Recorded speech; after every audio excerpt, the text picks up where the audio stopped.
Hello friends, स्वागत है आपको अपने यूट्यूब चैनल SD एजुकेशन पे। हम बात कर रहे हैं सीटेट के मोस्ट इम्पॉर्टेंट टॉपिक बाल विकास के जो अवस्थाएं होती हैं बाल विकास की उसके बारे में।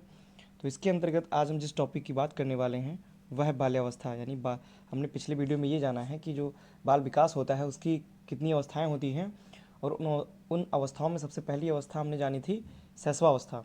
शैशवावस्था के बाद आती है बाल्यावस्था। तो आज अपने इस वीडियो में हम जानेंगे कि बाल्यावस्था क्या है और बाल्यावस्था में कौन कौन सी विशेषताएं होती हैं, और बाल्यावस्था के जो बालक होते हैं उनकी देखभाल के लिए हम लोगों को कौन कौन से महत्वपूर्ण जो भी नियम होते हैं वो अपनाने चाहिए। तो चलिए शुरू करते हैं इस इम्पॉर्टेंट टॉपिक के बारे में। और ये टॉपिक जो है वो सीटेट के लिए मोस्ट इम्पॉर्टेंट टॉपिक है। इसके अंतर्गत जो भी क्वेश्चंस पूछे जाते हैं वो सीटेट में 1 नंबर या 2 नंबर का क्वेश्चन जरूर पूछा जाता है। सीटेट के अलावा यह UP TET, S TET, KVS, NVS और DSSB तथा अन्य जो भी शिक्षक भर्ती परीक्षाएं होती हैं उन सभी में यह टॉपिक जरूर पूछा जाता है। तो चलिए शुरू करते हैं। सबसे पहले हम रिवीजन कर लेते हैं कि विकास की अवस्थाएं कौन कौन सी होती हैं।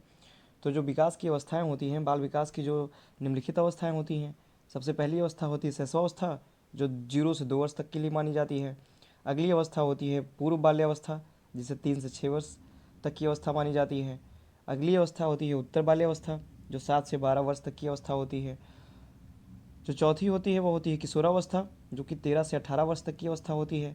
और अंतिम जो अवस्था होती है वह प्रौढ़ावस्था होती है, जो कि 18 वर्ष से ऊपर के जो भी आते हैं वो सब प्रौढ़ावस्था के अंतर्गत आते हैं। 18 वर्ष के ऊपर 19 वर्ष, 20 वर्ष, 25, 30, 35 प्लस इत्यादि ऊपर जितना बढ़ते जाएंगे वो सभी प्रौढ़ावस्था के अंतर्गत आते हैं।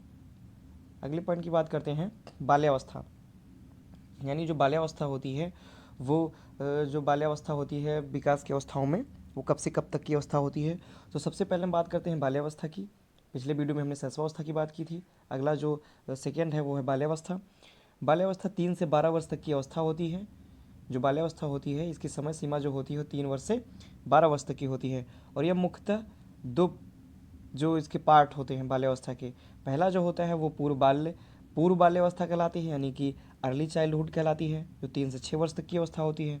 और दूसरी जो बाल्यावस्था का जो समय सीमा होती है वह उत्तर बाल्यावस्था कहलाती है, जो कि 7 से 12 वर्ष तक की अवस्था होती है। इस प्रकार जो बाल्यावस्था होता है वो 2 भागों में बटा हुआ होता है। जो पहला होता है वो पूर्व बाल्यावस्था, यानी कि अर्ली चाइल्डहुड के नाम से जाना जाता है, जो कि 3 से 6 वर्ष तक की अवस्था होती है। और जो दूसरी होती है वह होती है उत्तर बाल्यावस्था, जो कि लेटर चाइल्डहुड के नाम से जानी जाती है, जो 7 से 12 वर्ष तक की अवस्था होती है। अब सबसे पहले अब इसमें हम सबसे पहले पूर्व बाल्यावस्था यानी अर्ली चाइल्डहुड की हम बात करेंगे। तो सबसे पहले हम बात करते हैं पूर्व बाल्यावस्था यानी अर्ली चाइल्डहुड की। इसकी जो समय सीमा होती है 3 से 6 वर्ष तक की होती है, यानी 3 से 6 वर्ष के जो बालक होते हैं वो पूर्व बाल्यावस्था के अंतर्गत आते हैं। इसे अर्ली चाइल्डहुड भी कहते हैं। इसके बहुत सारे उपनाम हैं। जो सीटेट की परीक्षा है उसमें उपनाम जो भी अवस्थाएं होती हैं उनके उपनाम जरूर पूछे जाते हैं, तो ध्यान से देखिएगा। तो उपनाम में इसे खिलौनों की अवस्था, यानी बच्चे इस अवस्था के अंतर्गत खिलौने अधिक खेलते हैं तो इसे खिलौनों की अवस्था। अतार्किक चिंतन की अवस्था, गंदी अवस्था यानी कि डर्टी एज। गंदी अवस्था का मतलब क्या है, जो बच्चे होते हैं वो कुछ भी सोचते नहीं हैं, गंदे बने रहते हैं, धूल उल अपने शरीर पर उनके शरीर पर लगी रहती है। अगर किसी भी प्रकार का कोई भी खेल कर रहे हैं तो वो जो ज़मीन है उस पर लेट रहे हैं, दौड़ रहे हैं, धूल में खेल रहे हैं, तो ये अवस्था गंदी अवस्था इसीलिए कहलाती है। और पूर्व विद्यालय अवस्था, यानी यह जो अवस्था होती है यह विद्यालय के पूर्व की अवस्था होती है। तो जो पूर्व बाल्य अवस्था होती है यानी जो अर्ली चाइल्डहुड है, इसके उपनाम कौन कौन से हैं? खिलौनों की अवस्था, अतार्किक चिंतन की अवस्था, यानी इनमें जो चिंतन होता है वह अतार्किक पाया जाता है, गंदी अवस्था यानी कि डर्टी एज, और पूर्व विद्यालय अवस्था के नाम से जाना जाता है। अगले पॉइंट की अगर हम बात करते हैं, पूर्व बाल्यावस्था की विशेषताएं कौन कौन सी होती हैं, यानी जो भी बच्चा होता है पूर्व बाल्यावस्था में होता है तो उसमें कौन कौन सी विशेषताएं हमको देखने को मिलती हैं। सबसे पहले हम बात करेंगे स्कूल पूर्व की अवस्था। यानी जो यह अवस्था होती है वह स्कूल पूर्व की अवस्था होती है। जो बच्चा होता है वो विद्यालय जाने के लिए तत्पर होता है, यानी कि यह विद्यालय एकदम प्रारंभ करने की अवस्था होती है। अगला है अक्षर लिखना और गिनना। जो पूर्व बाल्यावस्था होती है इस अवस्था का जो बालक होता है वो अक्षरों को लिखना, गिनना, यानी कि जो अक्षर होते हैं उनको लिख लेता है, गिन लेता है। जोड़ भाग अभी ठीक से इनको करना नहीं आता है, लेकिन जो अक्षर होते हैं उनको लिखना और गिनना आ जाता है। तो ये पूर्व बाल्यावस्था की विशेषता है। अगला है क्रम में रखने की अवस्था।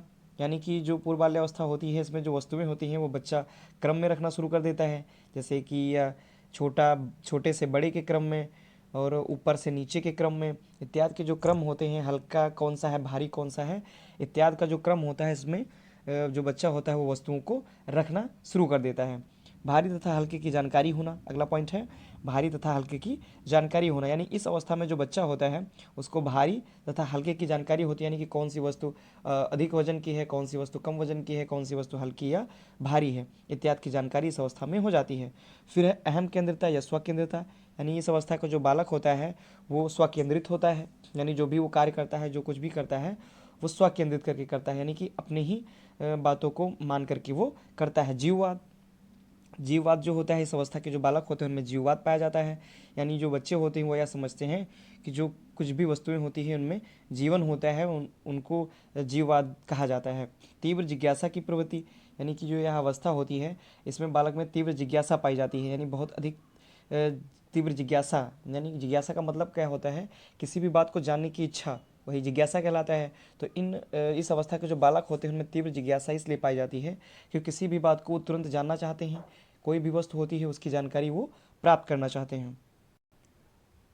अगला पॉइंट है अनुकरण द्वारा सीखना, यानी कि जो पूर्व वाली अवस्था होती है इसमें जो बच्चे होते हैं वो अनुकरण द्वारा सीखते हैं, यानी कि जो भी क्रियाएं होती हैं वो देख करके और जो भी दूसरे जिस प्रकार से कर रहे होते हैं ठीक उसी प्रकार से वो करते हैं और ऐसे ही वो सीखते रहते हैं। तो यह क्रिया क्या कहलाती है, अनुकरण द्वारा द्वारा सीखना कहलाती है। तो पूर्व वाली अवस्था जो पूर्व वाली अवस्था के जो बच्चे होते हैं वे अनुकरण द्वारा सीखते हैं। अनुत्कर्मणीयता का गुण, यानी कि जो बच्चे होते हैं उनमें अनुत्कर्मणीयता का गुण पाया जाता है।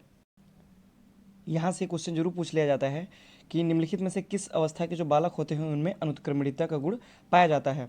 जो पूर्व बाल्यावस्था के जो भी बालक होते हैं पूर्व बाल्यावस्था के उनमें अनुत्क्रमणीयता का गुण पाया जाता है। फिर अगला पॉइंट है समूह पूर्व की अवस्था, यानी कि जो पूर्व बाल्यावस्था होती है इसे समूह पूर्व की अवस्था कहते हैं, यानी कि इस अवस्था के जो बालक होते हैं वो समूह में रहना शुरू कर देते हैं, यानी कि वो दोस्त बनाना शुरू कर देते हैं और दोस्त एक से ज़्यादा होते हैं तो वो उनका समूह बन जाता है, इसीलिए इस अवस्था को समूह की अवस्था कहा जाता है और उसी समूह के द्वारा वो खेलते रहते हैं।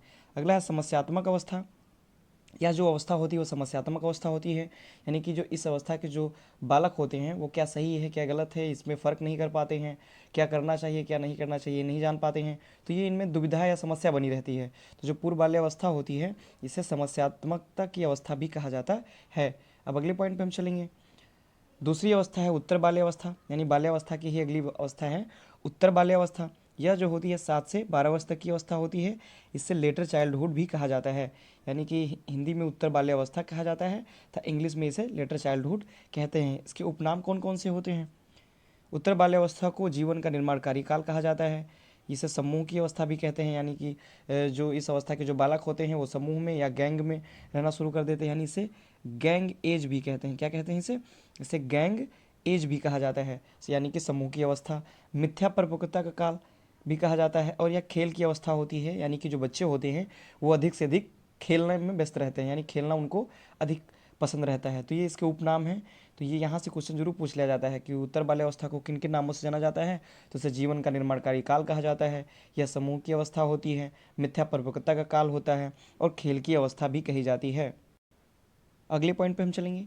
अगला पॉइंट है बाल्यावस्था में शिक्षा का स्वरूप, यानी जो बाल्यावस्था होती है इसमें शिक्षा का स्वरूप कैसा होना चाहिए, यानी कि जो भी बालक होते हैं उनको, जो बाल्यावस्था के बालक होते हैं उनको किस प्रकार की शिक्षा देनी देनी चाहिए, यानी कि उनको किस प्रकार की शिक्षा प्रोवाइड करानी चाहिए। तो बाल्यावस्था में शिक्षा का स्वरूप, बाल्यावस्था में शिक्षा का स्वरूप ऐसा होना चाहिए जिससे बालक की सभी जिज्ञासाओं का उत्तर मिल सके, यानी जो बाल्यावस्था का जो बच्चा होता है वह जिज्ञासु होता है, वह अधिक से अधिक बातों को जानना चाहता है कि क्या कौन सी बातें किस प्रकार हैं।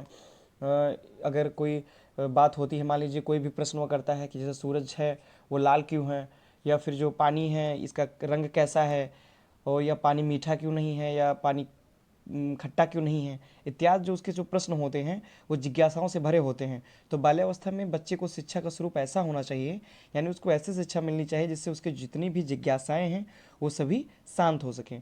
अगला पॉइंट है बाल्यावस्था में बालकों को घूमने की तीव्र प्रवृत्ति होती है, इसलिए विद्यालय को पर्यटन और स्काउटिंग का भी कार्यक्रम करवाना चाहिए, यानी कि जो बाल्यावस्था के जो बालक होते हैं उनमें घूमने की इच्छा बहुत होती है, वो बहुत इधर उधर घूमते रहते हैं।